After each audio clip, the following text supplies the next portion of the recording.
Eshima, votre magazine qui bat au rythme de l'actualité. Retrouvez la nouvelle édition.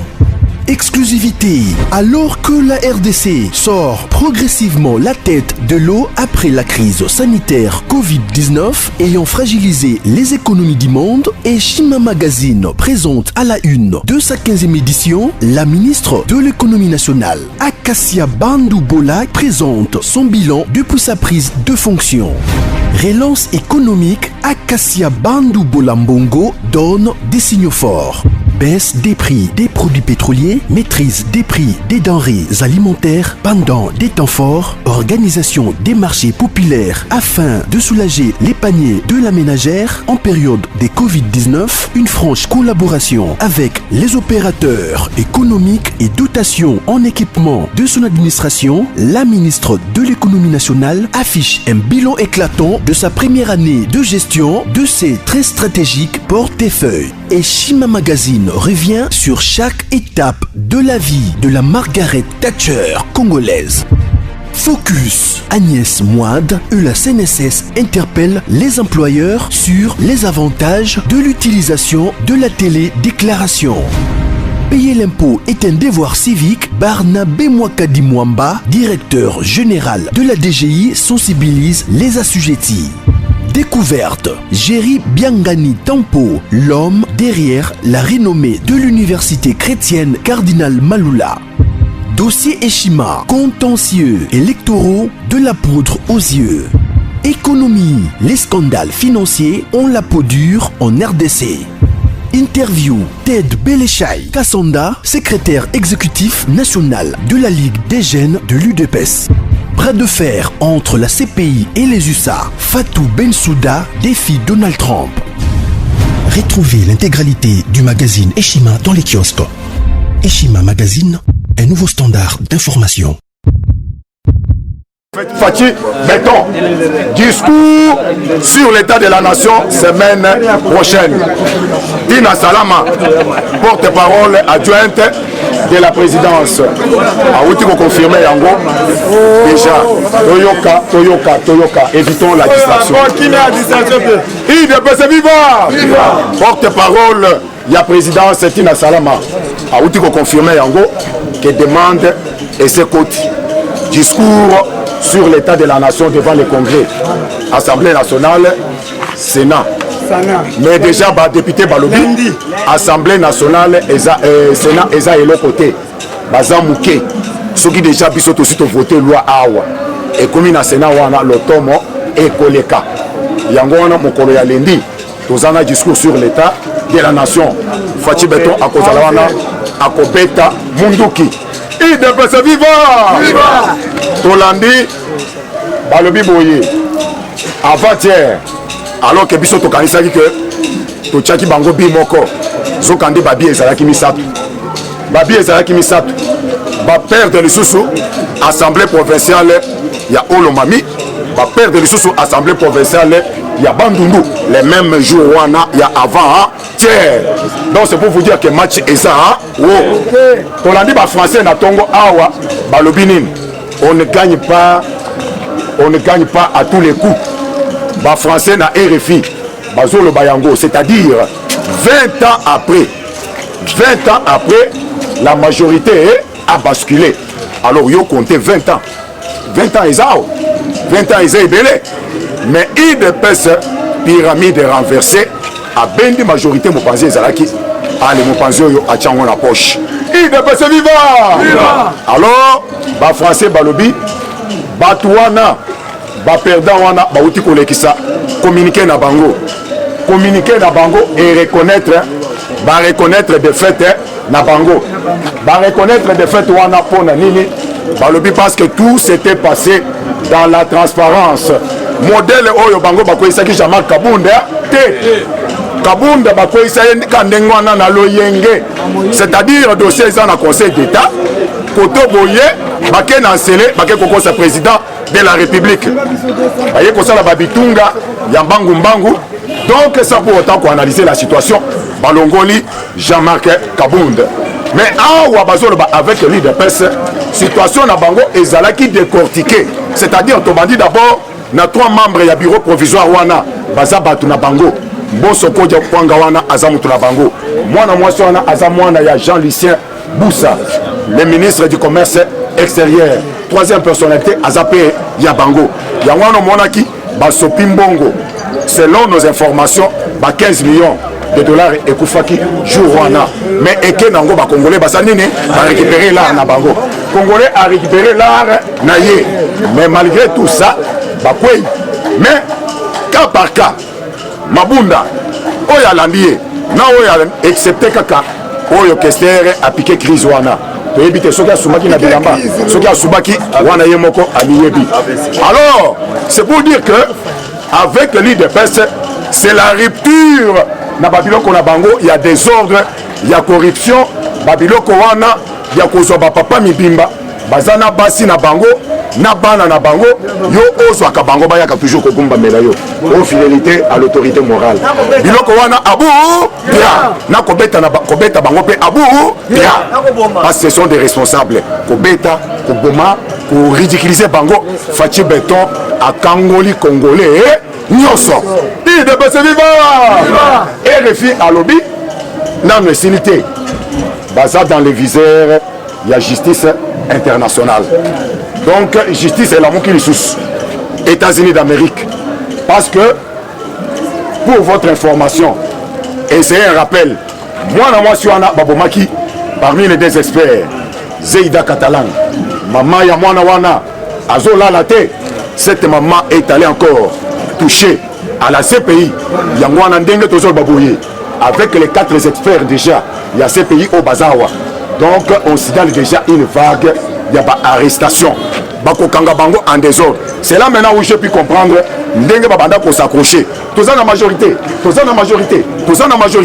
leur souci ezalaki ya basi ma justice basi ma majorité de telle sorte que bakanga bango et Assemblée nationale na Sénat et comme cité des refuges na bango c'est-à-dire esika moko na ye ko batama po basala nini bakanga ngate soki mbula mabanga ye et sala nini et atteindre ngate le Fachi Beton alongoli bagarde fou wana nyonso alongoli na ba toiture wana nyonso batiaki mbula mabanga donc ils ont payé la bango donc bazole là en désordre alors une autre information Olive Komaki na Goma na bana na ba valise balobi batika ye alors mobali na ye momeli jamba wana et moro filiki wana akomaki déjà na Kolwezi akomi wana mais avec cette vague il y a ba arrestation autour le bawa et ça que combat à guichet fermé combat wana ekosila kaka na RDC awa makambo ko bima libanda eza te makambo ko bima libanda eza te il faut aussi la nakaka awa tozo sila nakaka awa IDPS vivant tombola na bakoganga ba Fachi Be we koya oui tolandi susu Frank Djongo Jomi Ndongala balobi Nouveau Congo indépendance libération totale réussite donc bakumisi na ndenga kosakana te bato ya Laurent Batumona n'en parlons pas Fachi Beton très fort mais babakisi balobi maintenant yo premier ministre se prononcer na lombango longwa se prononcer na lombango ça nini longwa Fachi Beton annoncé informateur allez Fachi Nyatabo to ça nini to l'État RDC et que le liboso on n'a pas le temps à perdre parce que le gouvernement oyezoya et ça sous gouvernement il y a 66 membres 70 membres c'est 25 membres 6 ministères 6 vice-ministres tokoza la 30 nyonso au total ou 31 ministères au total wana la nyonso et banda ko se volatiliser na kesi à l'état wana congolais na combattant nyonso oyo to sepela kité tokosala nini tokosepela en désordre IDPS vivant balobi le 27 l'homme sous Yababis 120 bis les 27 euros et autres salini et autres côtés na kati ya Kinshasa c'est-à-dire Fachi Beton a déterminé à kozonga sima et de UDPS viva!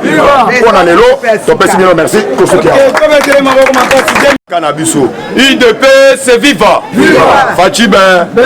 Combattant et combattante, bonjour. Bonjour. Combattant, na ebisi bino na moment où yeba déjà politique et comme elle est. Lobby bande kwa FCC avant ça la conférence de presse na bango. Lobby bango nyonso bazalaki na méchant contre Némi na Shadari. Ba lobby Némi banda oyo tobengi autorité morale ya biso oyo tobengi ya FCC topola kaka. Par rapport ya nini? Aya lobby boye Shadari bakendaki Shadari apostulaki na République démocratique du Congo pour établir ma président. Akenda suka ti apola bato avota été. Le deux oyo tobengi ba mibeko oyo abanda kopesa ba ministre bato sa programme ya chef de l'état telelo FCC bazali déjà agenoué. Alors FCC tozo benga alors FCC kala mingi te bakomi kolandela tina ba famille na bango il fallait bakanga bango en désordre bazo senga Némi il fallait alungwa autorité morale oyo tobengi ya FCC. Coordonnateur oya FCC awa nazo ebisa yo lobe zalaki mbutu ava basa la conférence de presse na bango tout balobi Némi Shadari bazala liba bouti koyoka Union européenne lobby auti ko renouveler oyo tobengi ba sanction oyo abato FCC papa na ebisi yo na minute oyo politique est combien là combattant na zo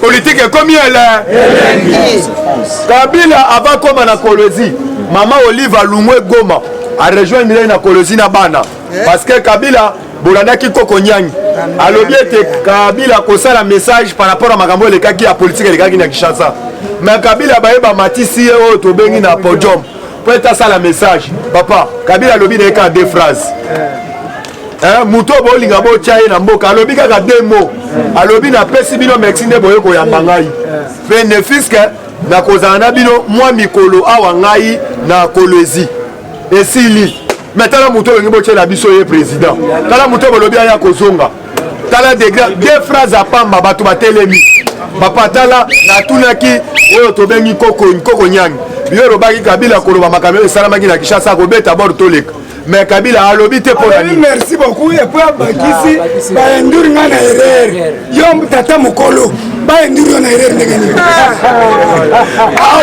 awa combattant na ebisi yo Kabila matakita ya ye déjà nazo ebisa yo a comprendre ete azali muka atiki bato FCC nyonso na Kinshasa papa eza lokola sundoli bango asundoli bango ye akei kovanda esika na ye moko aleka ata mopepe parce que bato wana babande kosala bakabali na bango suka Kabila baluka moyen bakanga ye UDPS viva combattant pesanga vivelonga UDPS viva combattant nazo ebisa yo gouvernement oyo ezali kobima en place na uti kolanda Kimbuta uti kosala déclaration ye pe attaquer kaka Némi ayebisi Némi na yebisaki yo nini basalaka bitumba na UDPS te lelo UDPS momoni makambo asali bino a récupérer masolo nyonso na minute oyo nayebisaki yo Némi tika koya kopesa bato oyo tobengi bakabale contre Félix Tshisekedi wa Mulumba parce que voyez bien azali mwana kina solo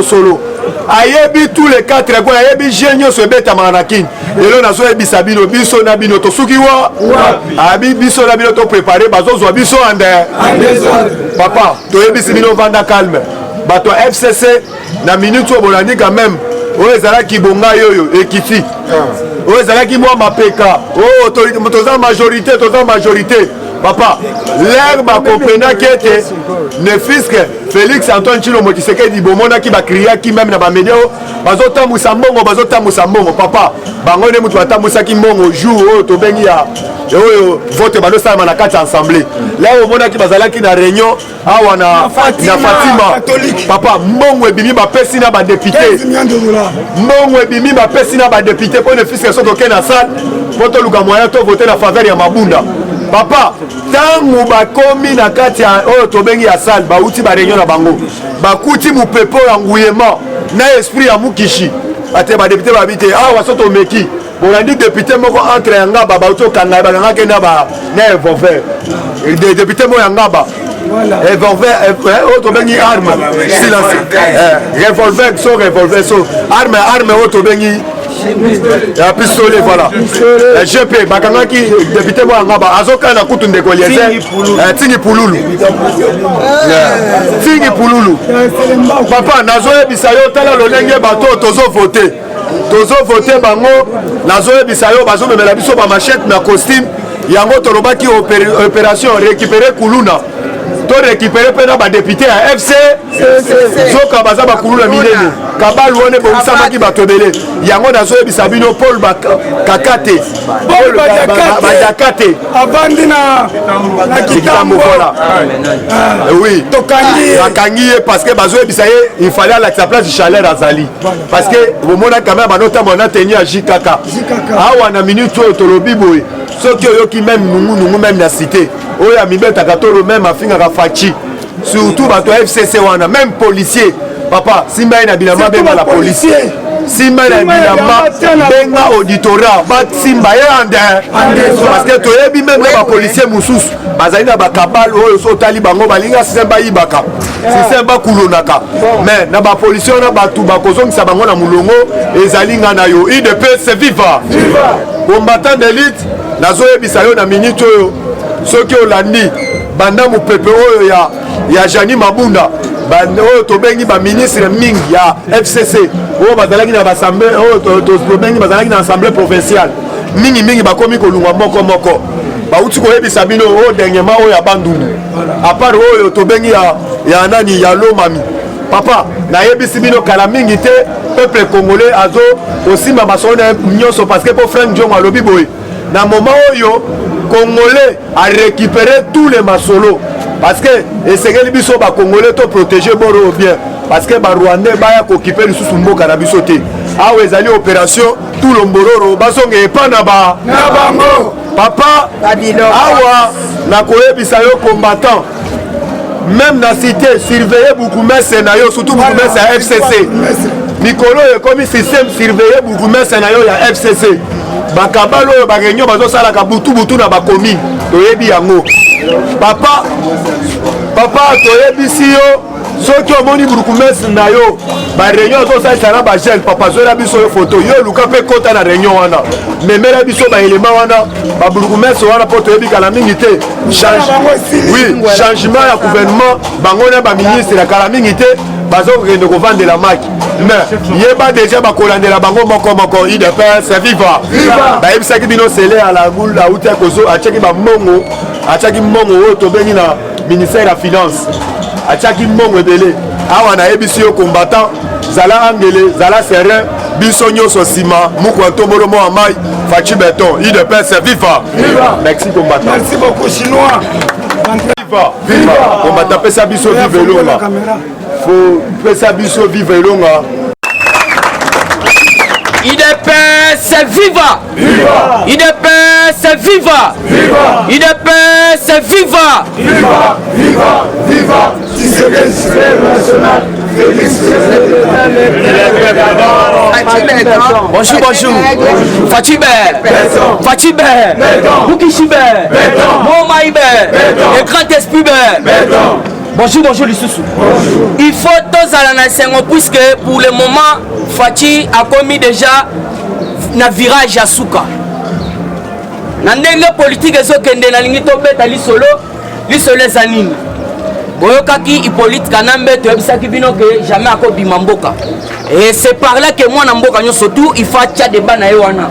Pourquoi monsieur Kanambe Hippolyte abimi libanda ya Kishasa libanda mboka te ya Kishasa puisque ye abanda ko lukazala na Lubumbashi mais moko tombola lobi sans que na pesi message te na Lubumbashi ko kende te boyte Faci Beton a sali message na ye ba auto bengi ba décision na yenyo surtout epesami.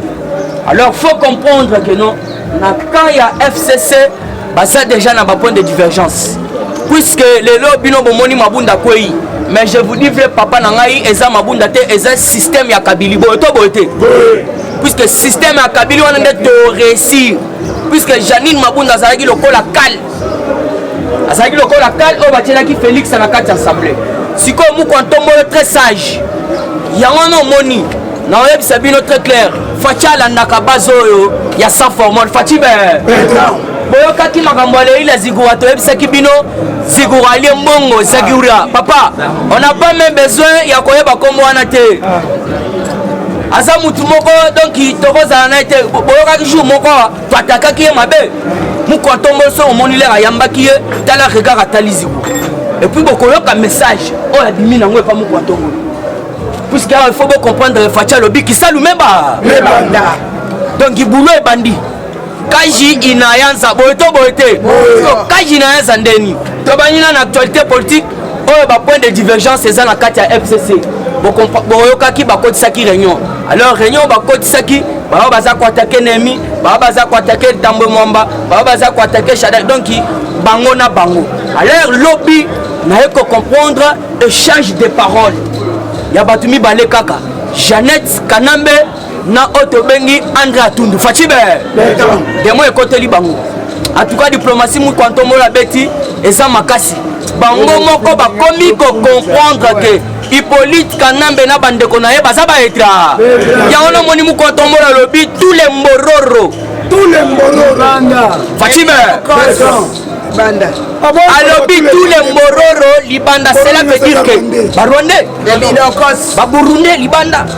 Alors, qu'est-ce qui se passe? Jeannette Kabila, qui est de Sana, grand frère, n'a pas à la vigilance. Bato Yazana Bango Basama Elete. Échange de paroles entre Alain Atundu et Jeannette Kabila. Jeannette Kabila qualifie tous les poches de police Kanambe de traîtres et demande à son frère de ne faire confiance à personne. Ces gens veulent ta mort pour récupérer notre richesse. Il est temps de penser à autre chose, car la vie meilleure est aussi ailleurs. Est aussi ailleurs que dans la politique. Merci. Yokasi André Atundu alobini. Alobi richesse quand elle présente tout. Richesse oyo yaki nango zani. Kaka li papa na bout na banwa. Nde richesse yaki nango otokoyi babino. Na banzungu na mutu. Tolinga to pesa bino formol mais to pesa bino maya komeli. Parce qu'on comprend que richesse o bango bazui awa nde bakomi kolinga babatela. Ya on ko comprendre André Atundu très sage. Ayebisi keba bino boyaka ba étranger yona ya na yo alors boyaki na buto alaki na lipapa o azalaki na robe parce que biloko tokoyiba bino ezab donc ceux qui tosu biloko wana to récupérer yango puisque ça ba congolais ya on ko comprendre même bandeko ba yambi police na Kolosi bo salaire ya grave katisa na Tanzanie kendo tala epa ba police aéroport ya Tanzanie ezane mo atala o ya biswa ndilité mais bino boyambi et puis pour vous dire lobby bagarre bimi Abanda Jeannette Kanambe ça sous la papetienne qui se regarde à l'obaki en haut. Botika ye Kabila doit dépenser tout, il restera seul. Le biba na mai balobi. Balo bana Swahili. Yo 1500 1500 donc balo ba tokanisa ba pesa biso ba $15 mais ba pesa biso 1500. Donc il lobby ezalaki wafa lobby pona mbongo. Alors il faut bien comprendre message à Hippolyte Kanambe oyo asali na Lubumbashi et na Kolosi. Puisque ndenge zana eza aller sans retour. Mais c'est Hippolyte Kanambe a sali donc il allait sans retour. Yemoko Bolandi à lobby. À lobby je suis venu rester à Kolosi. Je n'ai pas peur, je ne tremble pas. Mais Naya Kika Ponata Yoka allait sans retour Hippolyte Kanambe à Kolosi. C'était depuis hier au Akoma Kikuna. Kanambe Azolo Baboy. On m'a dit que vous me cherchez. Je vous remercie beaucoup pour l'accueil que vous m'avez réservé aujourd'hui. Je ne suis pas venu pour un meeting. Je suis venu juste vous saluer. Vous témoigner mon amour et je pense beaucoup à vous. Je vais rester ici à Kolosi. Wana Hippolyte Kanambe. Abanda lo bana Swahili. Alobi bayebi singa bobanda luka makasi Kabila Kanambe beti 2 ans anyata Kolosi te. Sikonde bayebi siye o kuna bazo luko makasi lera komi batu pe ba alaki te. Ote bayebi singa ke bobanda luka ngai alors pour le moment bobanda luka ngai alors ngai na ye. Donc na yeli makamususu te na kobeta na mama meeting te na yeli pe mamba politique te. Alors il faut bien comprendre Kanambe il faut alongwa na scène politique. Niki ale ebisa biso 2 ans ezebele majorité ya zolanda wana nde kokangisa ye toza wapi boyoki na kolozi il faut aller aloba basala ba bras de force mais kanamba yebisi bango na ye mpona beta meeting te epuis na yeli politique te nalingi natikala nde na kolozi yango wana baba kunga boyaki ani ata lubumbashi me bandeko ya kolozi nde boyambaki kanambe bozela nyonso tu ekokomela ye puisque na minute tokomi na virage ya suka. Voilà, toujours dans la carte actualité politique, 70 sur 108 sénateurs ont signé la pétition contre Thierry Kasereka. Fatime, Thierry Kasereka Azali Tambwe Mwamba. Donc, Tambwe Mwamba, Tambwe Mwamba, comment on a Tambwe Mwamba, Thierry Kasereka. Thierry 40 suki na moto. Thierry Kasereka. Tiko tikelinga charge ya mwana. Lioko pe yo lobaki ozana immunité parlementaire. Siko tikelinga immunité. Lioko. Libale coup ekufa. Donc Thierry Kasereka IDPS viva. IDPS viva. Félix Antoine Tshisekedi azolinga alongola batu nyonso tu ba Rwandais. Ba mororo na scène politique. Ezalaki turi ya Tambwe Mwamba ahilanda kabiso Mabunda c'était une Rwandaise bote yango na balongoli na pete Tambwe Mwamba lelo pétition ekoti plus na nto Sabino 70 sur 108 bala 108 plus Kanambe 109 sénateur à vie. Si on est 70 sur 108 sénateurs ont signé à la pétition contre Thierry Kasereka. Bobino bobengaka Alexis Tambwe Mwamba. Parce que nous sommes alors il faut comprendre que tous les Rwandais, c'est le moment où Fatia Lobi Baka Matabisa Basa Nine. Et ça dit, monsieur Tobanda, quand ça même dans sa forme, que pas étranger, nous surtout Bazo Tchela Moukwatombolo Bakal. Nous devons les chasser en dehors. Il y a un moni, il y a un comme Kwatombolo très sage. Il y a le Lobi Rwandais, il y a étranger, mais le Lobi Bamboro. Il y a un comme Lobi Bamboro. En tout cas, pour la sagesse, c'est mon tombolo. Tu peux tenir papa wana maboko makasi. Balinga qui babomaye, ça n'a pas pu tenir. Puisque FCC, je vous dis vrai, ça l'ignon son moyen. Tous les moyens. Moi, mon bail wana na zo Sabino Zanzambe. Ceux qui ont mon histoire, comment le bamutozo le na banda ko Sabino. Pour le moment, Fati doit prendre tout seul son chemin. Oui. Déjà gouvernement Sika sur la table à Mokonzamboka. Mokonzamboka déjà ça formé déjà gouvernement. Puisque informateur à la terre soko ya na kati assemblée. Il faut ce qu'on a nous basa élection, babi misabiro na bango. Alors ndé toye siko yo to quoi qui est formateur. Alors après informateur qu'est-ce qui doit se passer? On doit requalifier la majorité. Tu requalifier la majorité, ton nommé formateur qui est Lukayango, Nangambo Félix, puis c'est la majorité présidentielle. Donc Fatia Lobi Bango Bandimi. Pour comprendre que Otobengi majorité on est à la Kabila. Fatia Beton Lobi to bandana budget à 11 milliards. Il fallait voter tout simplement puisqu'il y a ça mon amoka. Mais comprendre que les députés bakenda fanda kuna. Ba soulever ba motion, ba lobby ça mouké, il faut tout ça ceci c'est là. Les loyaux Mabunda va voter combien? 6. Mabunda va voter 6. Nani si quoi ça fait congolais. Puisque Maramoutem Sabino Fati na minute de Sabino a toujours combattu mais jamais abattu. Toujours dans la actualité politique. Félix Antoine Tshisekedi Tshilombo devant les sénateurs et les députés. C'est 14 décembre. Pour annonce encore au peuple souverain. Lundi, et vous allez suivre le sénateur Moupanzo. Tous les députés Moupanzo. Bas un message face à face. Les 14, c'est un certain lundi. Donc il faut que vous allez à côté annonce. Annonce, il faut que vous allez très vigilant. Vous allez très vigilant dans un moment de distraction. Par exemple, il y a des sous réunion au cadre militaire. Donc il y a un renforcement, il y a un armement moral. Parce que tous les généraux, il y a FRDC. Donc il faut que vous directive puisque bazalaki beaucoup infiltré. Bayeko constater que Barwandais oyo toyebi sakabino bazalaki na armée na biso. Ba mususu bango moko bakomi kozonga.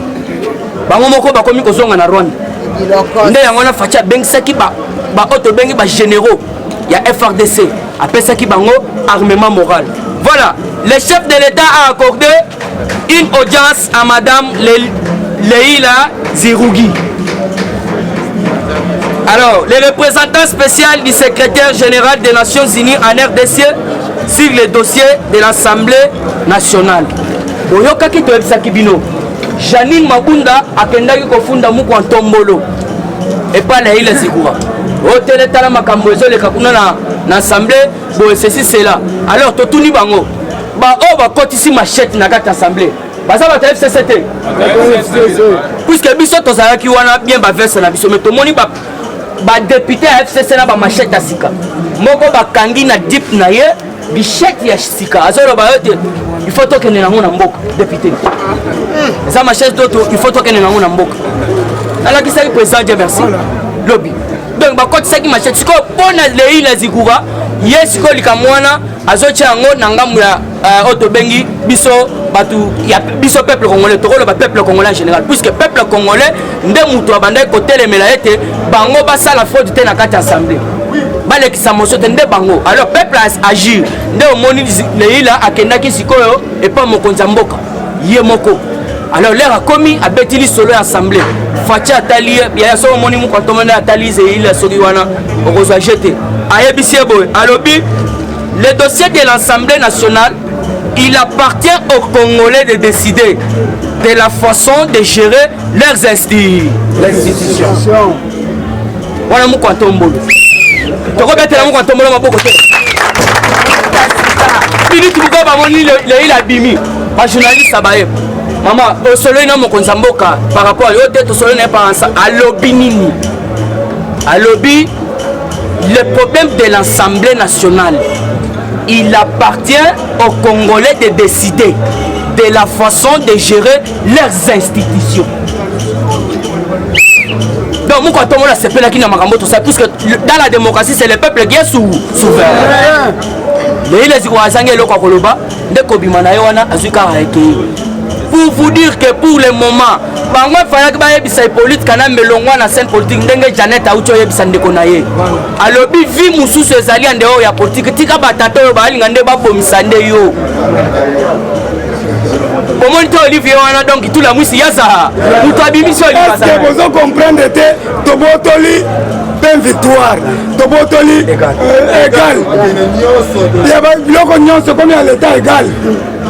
Babiloko nyonso minene ekomi ya biso merci na muku Antombolo lobi ezaki na limite na butu mama Marthe Kasalu abeniraki ye yango wana lobi na butu abenir mwana alobi kende liboso kolobisa liso mutu te kolobisa liso bambororo te bengana bango bakende ye wana bazo benir ye na butu azalaki na 10e ri mama azo benir ye ayebisi ye kosala masekila bambororo esili kobomela mutu moto bakende mpona ba alors nazopesa bino tire attention avec le mbororo place nyonso tobandi opération chasse le mboro place ozozonga weekend omoni bato basangani neti baza na maki signale biso so bomoni bagarso baza 10-20 na lupangu moko signale biso baza bamboro. Alors pendant que je t'ai un message à prophète Dikin, William Dikin. Prophète William Dikin au Canada à l'Obaki Boé. Monsieur Owen en 2018 en tant qu'opposant. Mais Ambazola qui s'en en 2019 au la présidente de la République. Boto Boté. On a qui mou Kwantombolo en 2019 à Kendari ko pèse action de grâce et pas prophète William Dikin na Canada na Ghana. Alors l'air à Komaki prophète avant ayambaya ebise boye zela mwana na ngai samba zola kisanga lisusu boye oko bunda bitumbebele donc on va il y aura beaucoup des adversités na kati ya bitumba na mais bakotika la kolonga yote et dédé majorité lelo yo moni que ça majorité te eza na ngambu wana mukolo majorité wana ekoya epa na yo moko na yo pe okotika la koyeba et puis au jour à venir peuple congolais bakokota na balabala bako réclamer yozala toujours président de la République.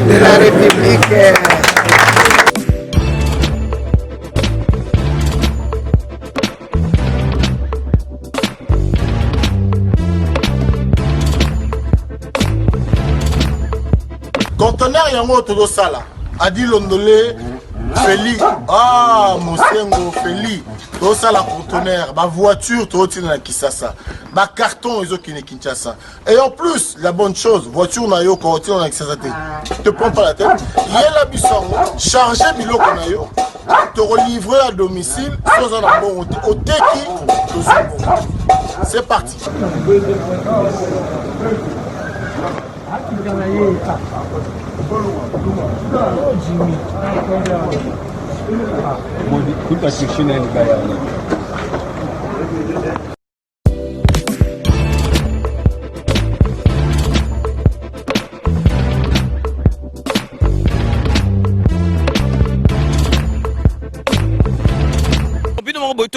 Donc, besoin vraiment contact, numéro, ils allaient défiler, bengi, fret maritime, Feli Mosengo, donc, ils allaient à semaine, donc, on a besoin, il y a 30 cartons seulement. Donc, il y a 3 cartons, moi que vous allez au Félé, et qui, kilo, vous allez contacter, vraiment, besoin contact, vraiment, dès que le baraka, il faut consommer congolais, ceux qui congolais, ça les locaux, ko aider, tout le monde chinois, dès que bazalaka, vraiment, ils allaient, ma lame ou mingi.